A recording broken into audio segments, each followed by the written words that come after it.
regardless whether you like it or you don't like it, you love it, you hate it, one thing for damn sure, you are gonna respect it.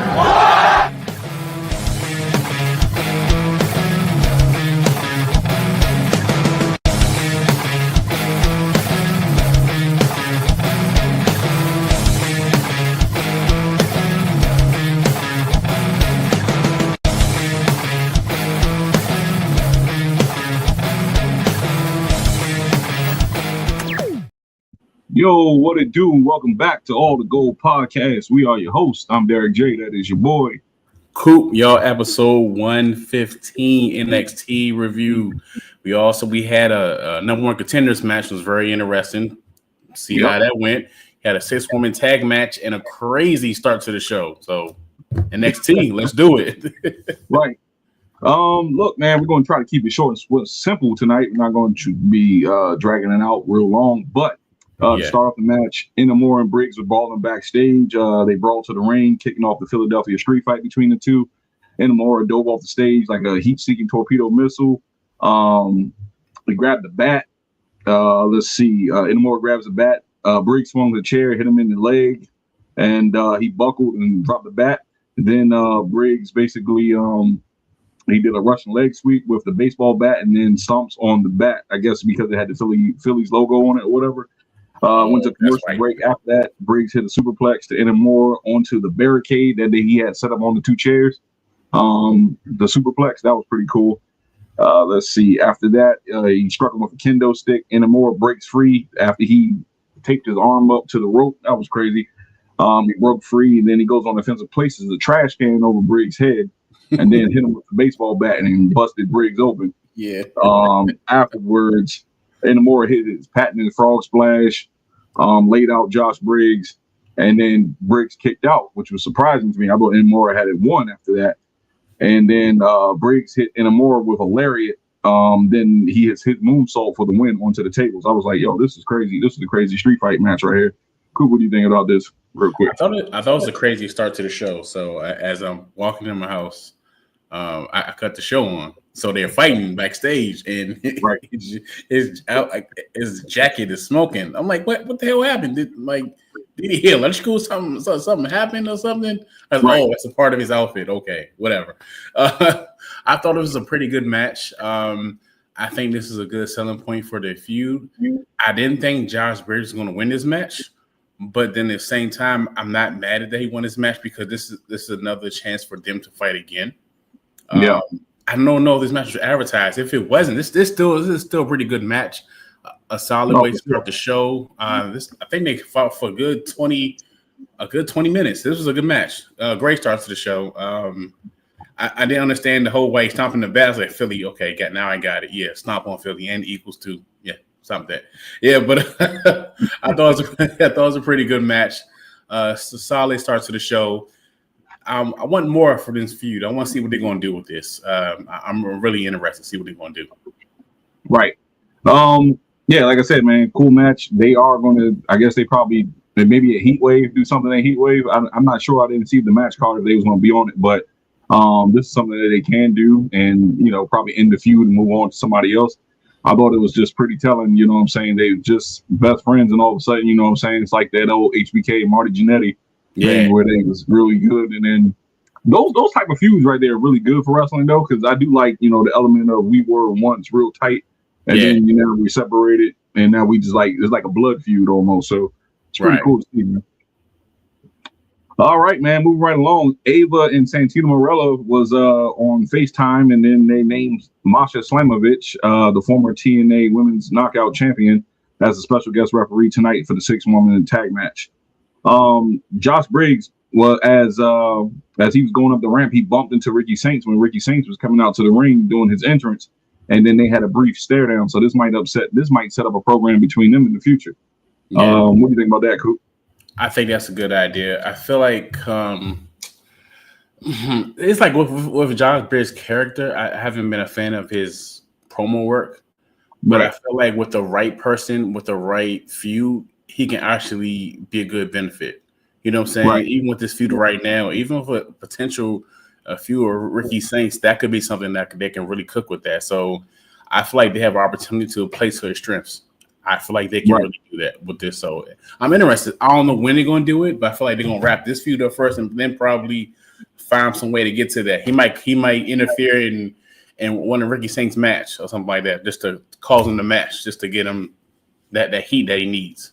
Yeah. I think for sure that you know what I'm saying, this is going to be setting up something for the future, but I'm still not sold on him, man. I think he's just a barista at Starbucks, man. He doesn't I don't feel like he's credible here. I'm sorry. I just think, yeah, he doesn't do it for me, yo. Gotcha. He's like, do you want your latte? You know, no, I'm good, man. He just told him. Just go ahead. Give him my scone and give him my scone. I'm good to go. I'm out the door. All right, man. Just moving right along. Trick Williams' interview backstage with Sarah Shriver says that he did his thing at Emergence this past Friday at TNA Emergence and defended the TNA World Championship, and says Javon Evans is a good athlete, but he's going to send his ass back to high school tonight. And this is a grown man's game. So yeah, he just did a small interview right there. Moving right along to the first match of the night. It was Ricky Saints versus Jasper Troy. Now this was a pretty decent match, man. It was quick, hard hitting, really nothing much to it. I knew that this was like going to be a short match too, because I was trying to figure out like what's the purpose between Jasper Troy and Ricky Saints. This is not like nothing where it's like long-term storytelling or like that. This was something where he was like in his way, you know, Ricky Saints, either he's in Ricky Saints' way or Jasper Troy is or Saints in his way trying to pursue the championship. I don't know, but Ricky Saints, man, he came out victorious. Let me see some key points in the match. Troy hits a senton but misses on the steel steps. I did see that part. And Saints hits a tornado DDT to the outside of the ring, and then he wins with a tornado DDT off the ropes for the win. So he couldn't get him in the Rochambeau, his finisher, so I guess he just finished his big ass off with the tornado DDT. So what do you think overall about that match, Coop? I think it was a good match. For some reason, when Jasper Troy came to the ring, the chains were loud as fuck for some reason. I'm just like, like clang, clang, clang, clang, clang, clang. It's like get rid of that shit, yo. You heard my ears, bro. What's that Christmas Carol with Ebenezer Scrooge? Yeah. Where they Ghost of Christmas Future or whatever, Christmas Past. I was like, yo, get rid of that, man. Get rid of that. Yeah, you gotta go, man. We're not in bondage anymore, sir. It's gotta go. But a real good match. I keep saying this, but I do believe this.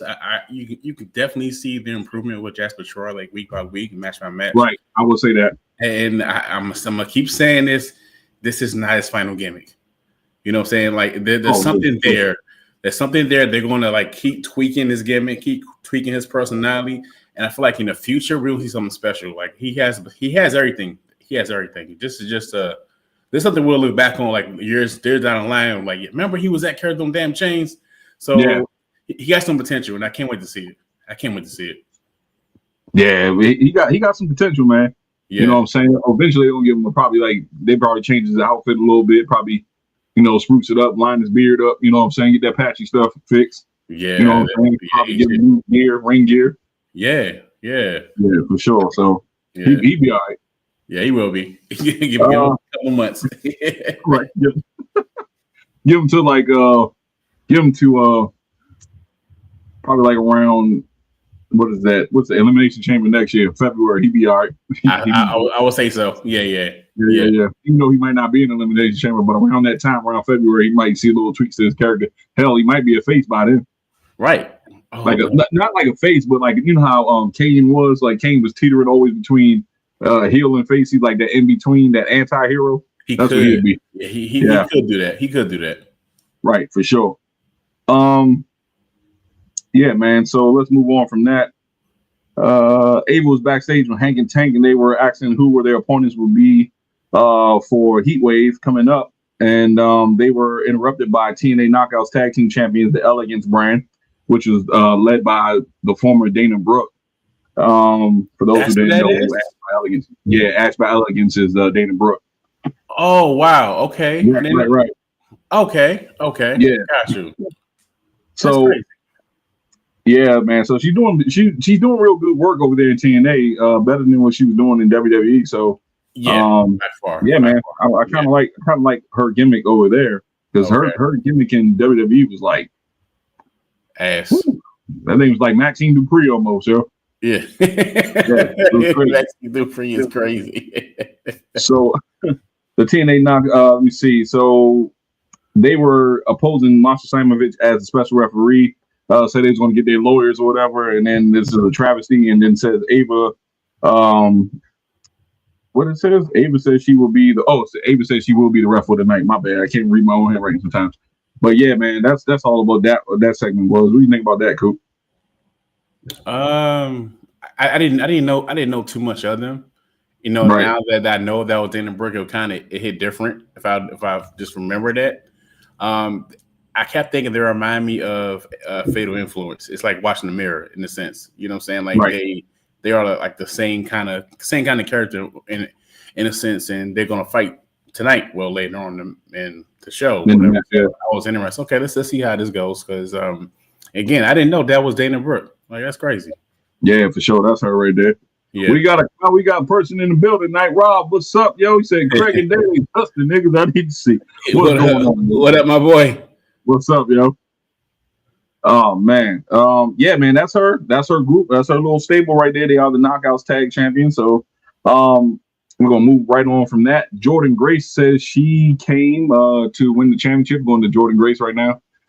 This was a really drawn out. I think this whole thing was drawn out to me right here. I don't know how you felt about it, but this was Jordynne Grace was. What'd you say, Coop? This was hard to watch. Yeah, it was a little bit too drawn out, too long for me. Yeah. She said she came to win championships, but obviously it hasn't happened yet. Says she has her flaws or whatever. Says she being in WWE is hard. She never had anyone trying to exploit her insecurities. Blake comes out, her music hits, and then says she has a contract drawn up. Says if Jordynne Grace land a hand on her, the match is all for Heatwave. Jordynne says she is jealous of her, and she starts to get aggressive. Blake hides behind security. Jordynne Grace takes them all out. She had a vicious Arn Anderson spine buster on one of the security guards. I said, damn, it don't pay y'all. It don't pay y'all enough, yo. Right, hit a vicious spine buster, yo. And then she looked at one of those security guards. He ran out the ring. He hauled ass up the ramp. Smart. Yeah, he was smart, yo. So you want some of this? No, he was gone. So then she grabs Blake, and then she said, "I will see you at Heatwave." And then she pushed her off her, and then she walked out the ring. But like I said, this was it was okay, but it was just drawn out to me. I still think they're missing the ball with Blake Monroe, man.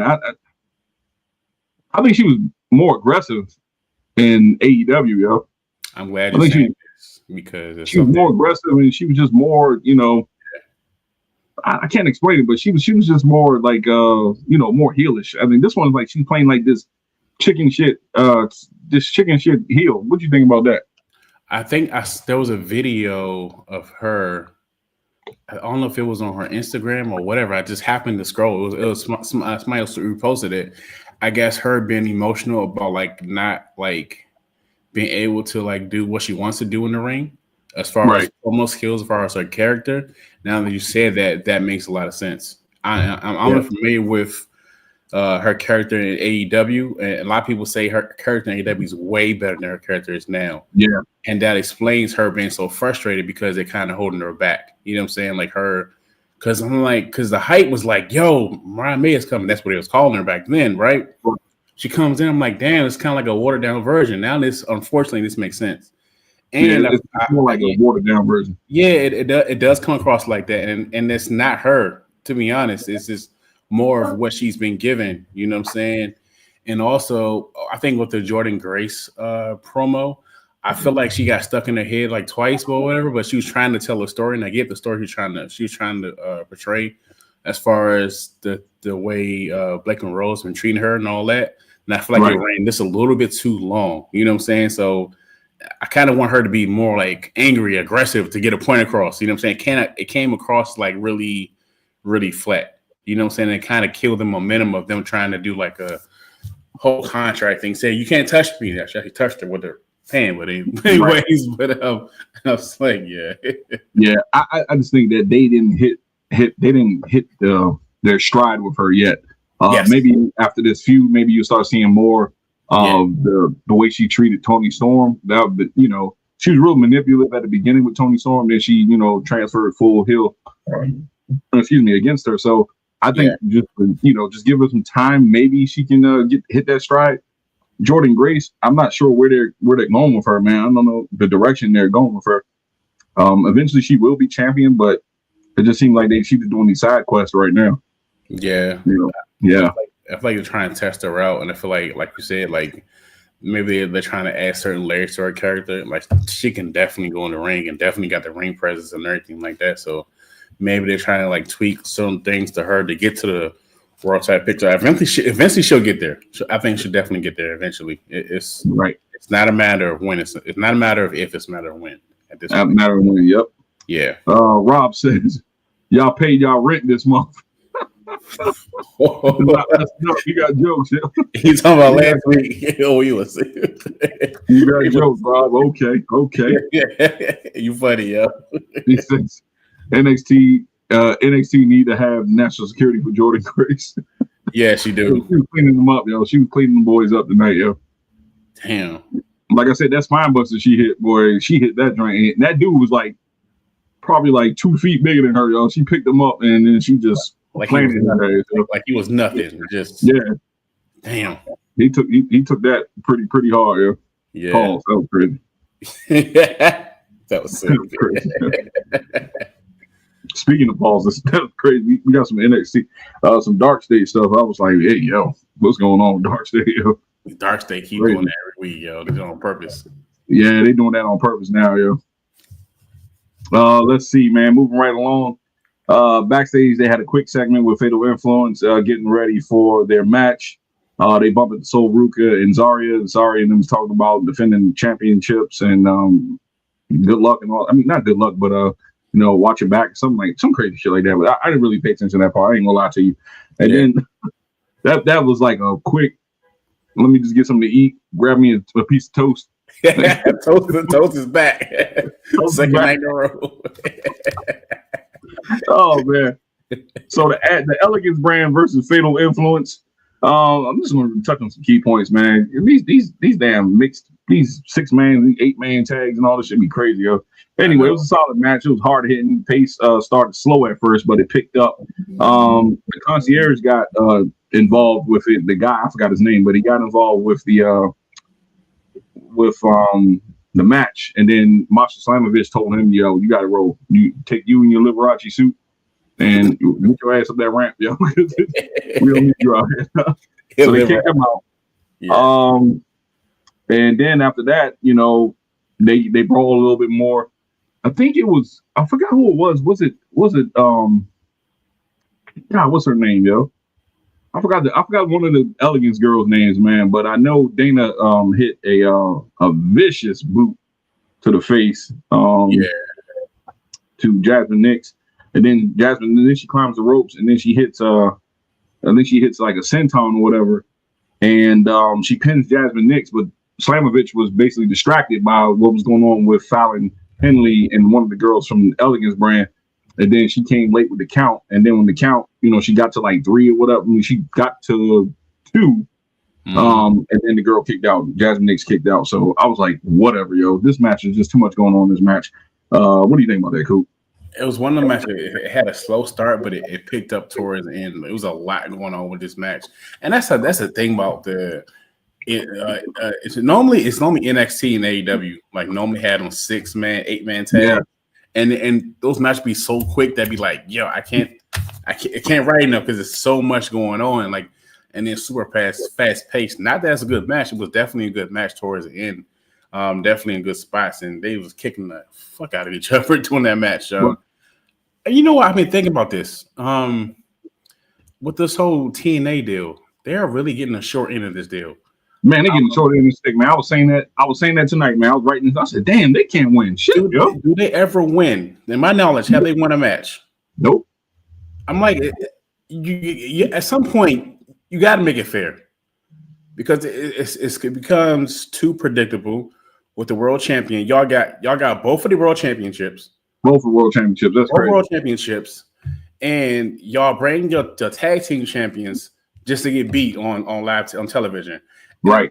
And I hope they understand the fact that if you have a lot of casual fans who don't really watch TNA because they so used to WWE and NXT.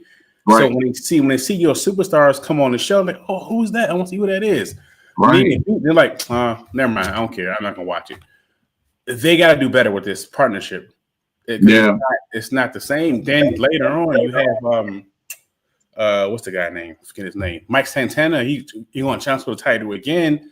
But what's the point if they keep getting beat? At some point, we got to make this a fair partnership because this ain't it. This ain't right. It. It's not right. It's not right.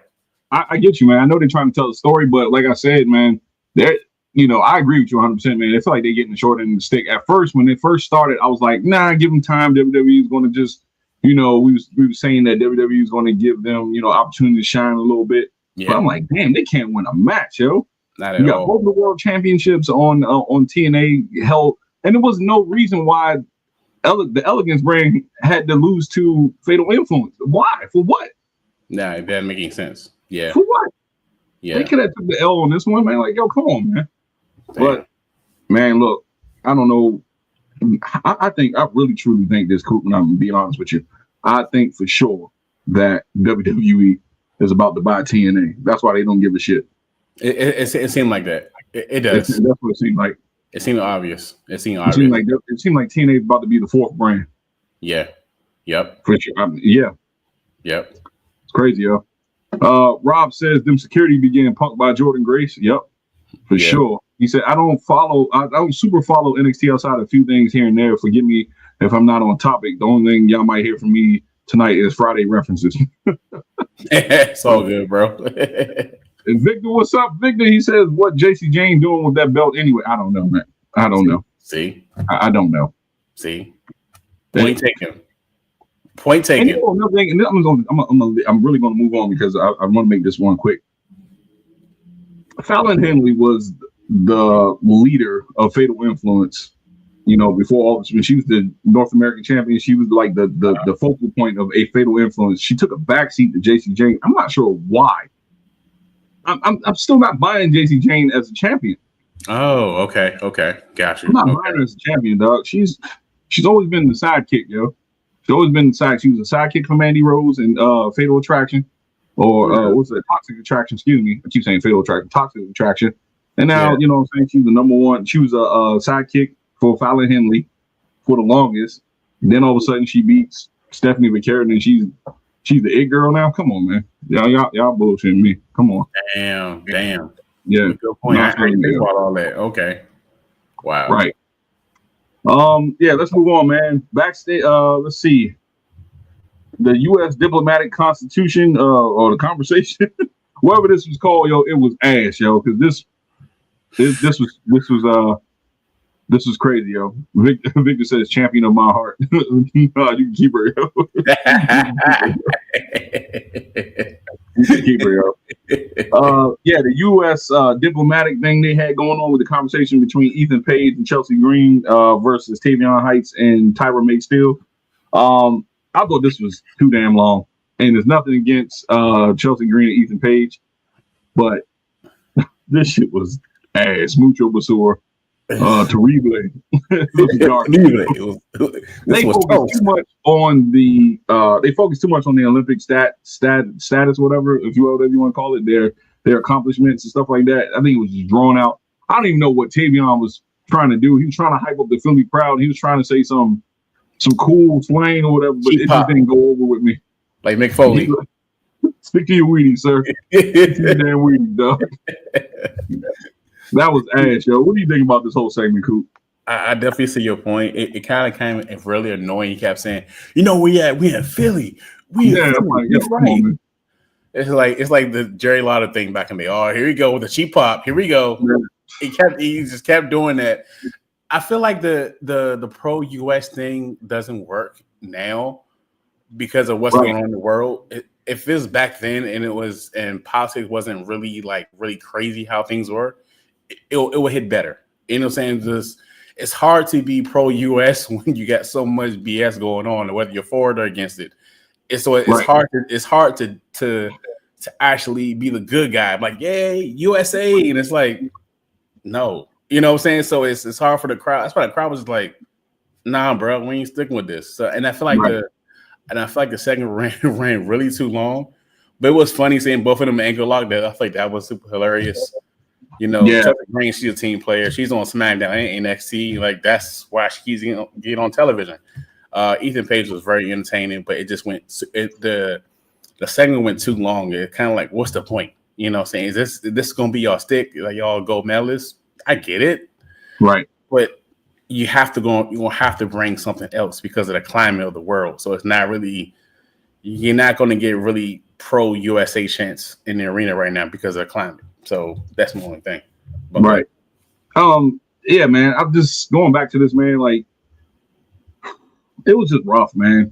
First of all, I'm not buying them. You know what I'm saying? Like, I'm not buying it. I mean, I like Tavion Heights. Don't get me wrong. I like him. Yeah.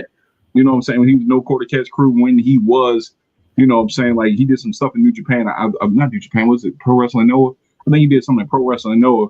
That was pretty cool. You know what I'm saying? Yeah. And then he comes back to the States and he gets with the no quarter catch crew. Dave's doing their thing. Him and Miles Bourne as a tag team. Then they start to split. And then he gets this thing where he's trying to buy his freedom. You know what I'm saying? From Charlie Dempsey. He finally gets it after a month and a half of trying to, you know, wrestle his way out. Wrestle his way out the group.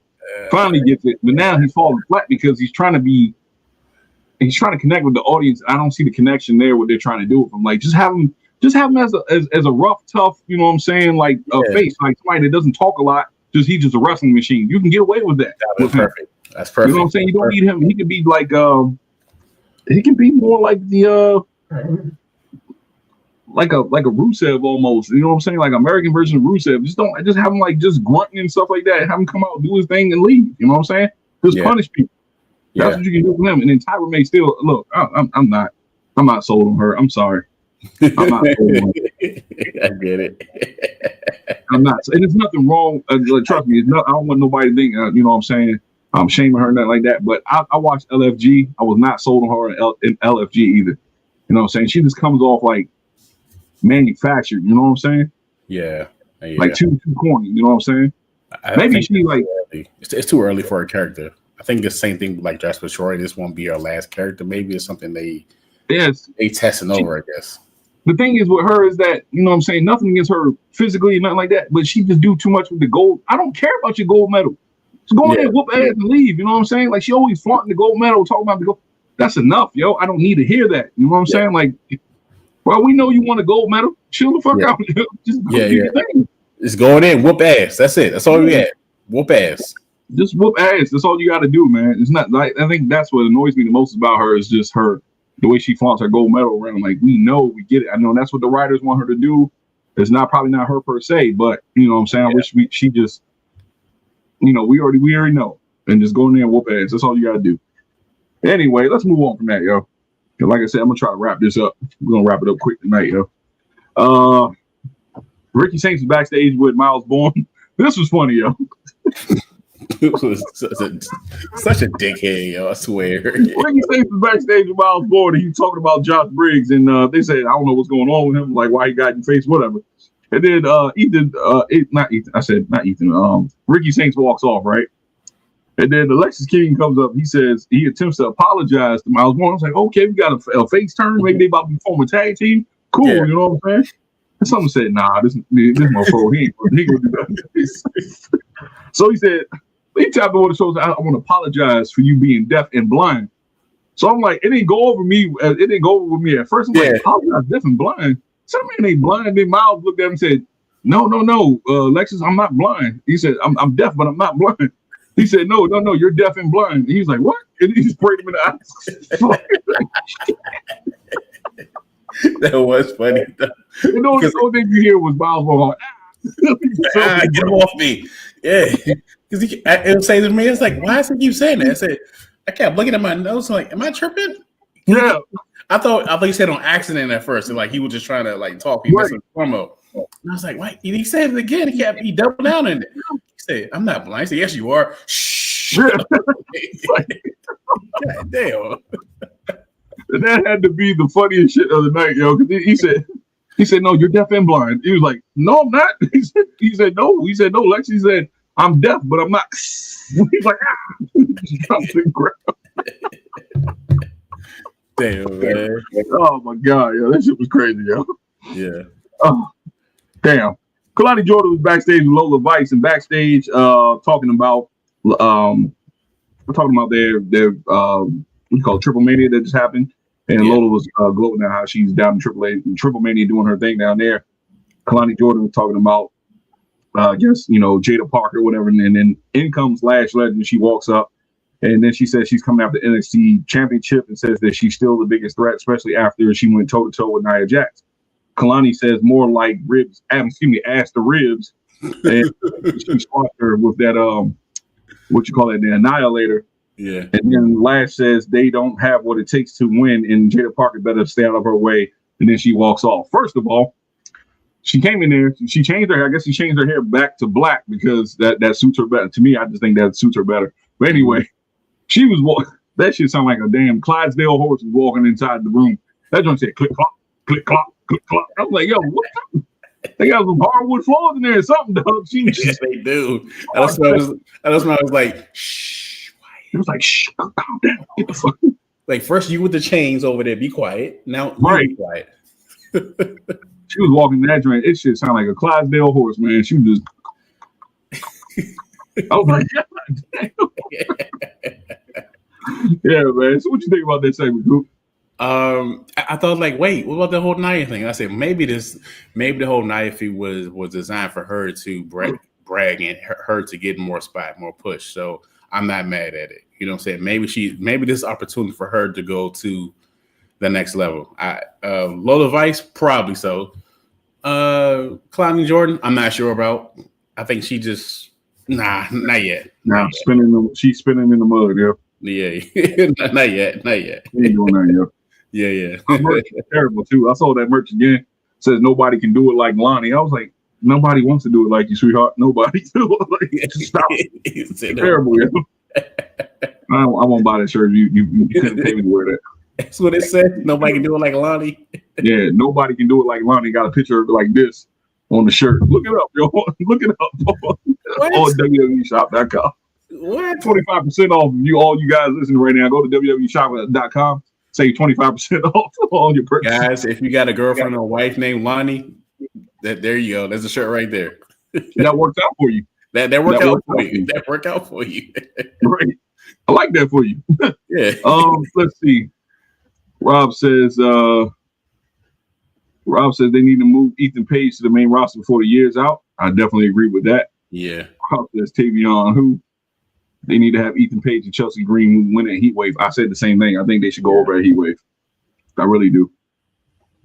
Tyra May Steele with WWE's Kurt Angle, the female Kurt Angle, I should say. And then he said, whoop ass applesauce. Oh yeah, that shirt is ass. Let's just see it. Right, it's ass. You see it?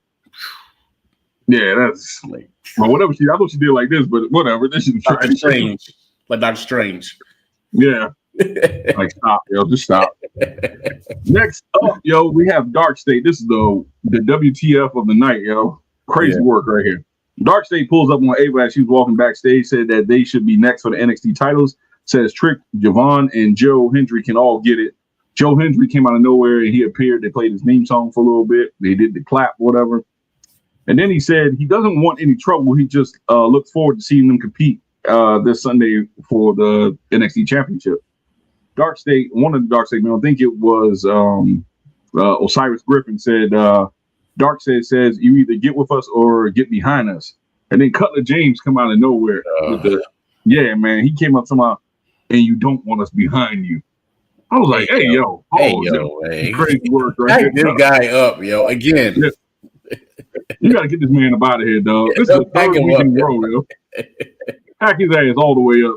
You don't say it's so grown, man. Yeah, this is the third week in a row he said some outlandish stuff, yo. This man said, and you don't want us to get behind you. And he was serious, too. Like, and it was like he's probably like, no, I don't. I don't. Even Joe Hendry like, that's a strange fellow right there. I was like, yeah, you know. This man said, and you don't want us to get behind you. I'm like, man, shit. We got to get you up out of here, dog. They got to beat him. They got to beat him out the group, yo. Yeah. They got to turn on quick, yo. Yeah, he got to get jumped out. It's official. Yeah, it's crazy, man. I can't believe it, yo. This is the third week in a row where this shit happened, yo. Yeah. Anyway, let's get to the last match of the night, man. Like I said, we're gonna make this quick. Trick Williams versus Javon Evans, man. I'm just gonna touch on some key points, man. Trick was first when the match first started off, he hit the kick to the face, busted Javon's grill open. Javon was bleeding from the mouth. Trick was in control mostly all this match. Javon tried to get some offense in. Trick pushed Javon Evans off the ropes, what looks like onto the table, but he missed it completely. And then Evans hit the back of his upper back on his neck. I thought he was done. Yeah, I did. I thought he was done. Even Booker T was like, everybody was done. The refs came over there. That was what happened. Yeah, right. The refs came over there. Everybody was checking on him. I thought it was serious because Trick wasn't basically going over there to attack him. He was just on the ropes and the camera. Even through the commercial break, they just had Trick on the ropes, just like taunting the crowd or whatever. So, while medical was making sure that he was okay, that he can continue. So eventually he did get his bearings back. I think that, I don't know, man. I thought he was concussed a little bit, though. The way he got back in the ring and then he tried to stand up, but he couldn't. But they all could be acting, though. I don't know. But he looked like he got fucked up, though. I ain't gonna lie to you, yo. Yeah, he did get fucked up. He missed the whole damn table. Like only his back part of his leg off the table. He put his upper back posted the table. He missed the whole spot. And even like the little commercial break, he was down like the whole entire commercial break. Yeah, he was. Like I said, he was down the whole commercial break. I thought that was it. Yeah. I thought that they was gonna have him. I thought they was gonna have him like throw up the X. You know what I'm saying? Yeah. But he came back. He mounted the comeback. Trick was still dominating throughout the match. Javon did get some offense in. Trick taunted Obafemi. Trick then came back and hit him with a mean boot to the face and laid him out. And then eventually they go back and forth again. Javon starts to mount up some more offense, and then Trick counters that and hits him with the rock bottom. And then Trick starts gloating and stuff in the ring. Then he looks back up, but he sees Mike Santana. And then Mike Santana did the little gun joint like that. And then that's when Javon Evans caught him with a cutter. And then he did a super cutter off the top. And then he pinned Trick 1, 2, 3. Now Javon Evans will be challenging Obafemi for the NXT Championship. So overall, Coop, what do you think about this match, yo? I think the match was a solid match. It was unfortunate that he took that bump from the announce table. Anytime you get Javon Evans in the ring, it's always going to be a good match. Even with Trick Williams also. Trick Williams can go in the ring. Them two together have great chemistry. So it was going to be a good match. I kind of had a feeling Javon Evans was going to win. I'm not mad at that. I do feel like I don't think he'll be Obafemi, but if he does, that'd be an upset. So that'd be something different. Actually. Right. So maybe if he does be Obafemi, that could be the chance of him getting called up to the main roster, because I do feel like it's time. You and I have been saying this. I feel like it's time for him to go to the main roster. It might be the opportunity for him to take that spot. So I've been saying this for a minute, yo. I think Obafemi needs to just. There's nothing else you can do. Like who else is there to challenge him in NXT? Right. The man is he's too damn big. He's too damn powerful. Like, he is. I just don't see nobody beating him, yo. I mean, Trick was the only one that can give him some go. That's the only one. But I mean, we already saw that. We've been there and done that. So you don't want to keep him, stagnant and keep him going in a circle. So I really do agree with you that maybe Javon might take the title off of Obafemi and then have Obafemi come to the main roster. I'm looking forward to a draft real soon, man, and get some new faces on each roster, man, because this shit getting stale quick, man. I ain't gonna lie to you. It is, it is getting stale. I saw somebody post it on their podcast, and they were saying this time where wrestling kind of goes downhill a little bit, where the stories are not really hitting as much, not putting forth effort. I said, damn, that makes sense. The product does seem kind of like, it does feel like that right now. Like it's already been you already had like the major PLEs, WrestleMania, and all that. So now it's like they kind of going with the flow in a sense. And they might not pick it up to like Survivor Series. So now that makes sense, unfortunately, why it does feel kind of stale and stagnant. Right. I think I think also with Javon Evans, man, this kid is so awesome, dog. Like he just, I can't say nothing bad about him, man. I really love his his competitiveness. You know what I'm saying? His moves just have you in amazement. You know what I'm saying? Like you be sitting back and you be just staring at the screen, like, what is he gonna do next? You know what I'm saying? Like when he dives over the ropes or when he's like in the air, it's like he's floating, dog. Yeah. Like you seen that? Like he just be like he's like so like high. stopped. Yeah. Right. Yeah. Right. So I think he got a really good future ahead of him. He's still young, so Definitely. I guess he's probably going through his growing pains right now. But if he somehow beats Obafemi for this title on Sunday at Heatwave, that's going to be crazy. He'll be the youngest NXT champion. No, I wouldn't be mad at that. Like, he turned 20, 21? Yeah, 21. I wouldn't be mad at that. It'd be something different. Right. Be something different. I think, how old was Randy Orton when he won? 23. 23? 23, I believe. I think he was. Yeah, he beat Benoit, right? Yeah, he beat Benoit. Yeah, 23. Yeah. That was at SummerSlam, right? Yep, SummerSlam 04. Yeah. Yep. That's the same SummerSlam Eddie won, right? Yep. Yeah, man. So yeah, man. It was tonight was a decent show, decent NXT. Nothing really much to it though. This is the go home show too for Heatwave. So hopefully, Heatwave Sunday. It'll be decent. Or it'll be worth. I like the card so far. Card looks okay. You know, for what it is. Yeah, I feel like it'd be a decent show. I feel like they're definitely gonna put on a show. We're watching NXT PLEs like for the past few months. It's been pretty entertaining. So, I would say that. Show. Yeah, they PLEs be fire though. They PLEs be fire always. That's for the most part. Yeah. Yep. Oh, Rob said something. He said, "Don't forget my good times comment." What good? Oh, damn. Oh, I missed that one. My bad, Rob. Oh yeah. No Diddy. And y'all should do a live Q&A at some point. We just did a live show not that long ago. Like 2 weeks ago now? Yeah, maybe the next what's the next one? Like Clash at the Castle, or you call it? Paris? Rivalries, Clash at the Castle. Yeah. Maybe one of those we could do a live Q&A. Right. I think that'd be great. Correction, no disrespect intended. Kurt Angle beat Eddie Guerrero at SummerSlam 04. Oh, shit. Thank you. Good point. So which one was that then? No, I think you said we both said that Eddie Guerrero won the title at SummerSlam. We thinking WrestleMania 04. That's what it was. Oh, WrestleMania 04. Yeah. Appreciate that. Yeah, that's what it was. The one that Benoit and Guerrero won it the same night and they hugged and shit. What was that? That was WrestleMania 20. Yeah, WrestleMania 20. Yeah, it felt like it never happened because right. They Benoit thing, everything Benoit. So I kind of forgot about it. I ain't gonna lie to you. It's hard to remember stuff from Benoit because it felt like it never happened because of what he did. You know what I'm saying? Right. Yeah. And speaking of that, man, Kurt Angle said something too, man. He was like, even though Benoit did what he did, and I kind of agree with Kurt on this too, but he said it's still hurting his legacy too because he put on some good matches with Chris Benoit. You know what I'm saying, for championships and stuff like that. So he's like, he feel like a part of his tenure, part of his legacy was like erased, you know what I'm saying? Because they won't, talk about the matches he had, when he won, against Benoit. So I was like, man, you make a point. You got a point there. Yeah, that's true. I ain't thinking about that. Yeah. Benoit did some crazy shit, man. There's a lot of shit behind it. Maybe we should cover that one day, yo. Like do a true club, the Benoit documentary or Benoit series or something like that. Yeah, because he got some stuff. Yeah, we could do that. Yeah. Oh shit, bro. He's schooling us though. He said Eddie Guerrero won the title at No Way Out in 04. 04, he beat Brock Lesnar. That's when Goldberg interfered. Yeah, Brock Lesnar. That's when Goldberg interfered. Yeah, that's right. Yeah, no way out. Shit, yeah. Right. Yeah. Then he Guerrero retained the title, retained the WWE title at WrestleMania against Kurt Angle. Oh, okay. Now I remember. Yes, he did. Yeah, because he had the shoe off. Yeah. That's a good point. But yeah, he did. He took the boot off, and then when he okay. Yeah.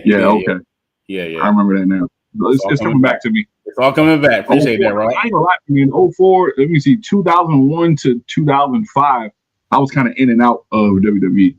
Yeah, I was in and out because it was just I lost interest after The Rock and Austin was like parting ways. They was winding up. You know what I'm saying? So I was like, 2002. I would say the same. Like 2002, like after Rock left, I was kind of like, damn. And I kind of like was not really taking it seriously. I think my Taking it serious, like I should. Yeah, the rough year was what was a bad year for wrestling? Maybe 2019. Yeah, shit was ass. And that year for wrestling, anywhere from 2017 to 2017 to 2020 was terrible. It didn't pick up really until Roman Reigns came back with the. It did, yeah. With the wreck everyone in league stuff.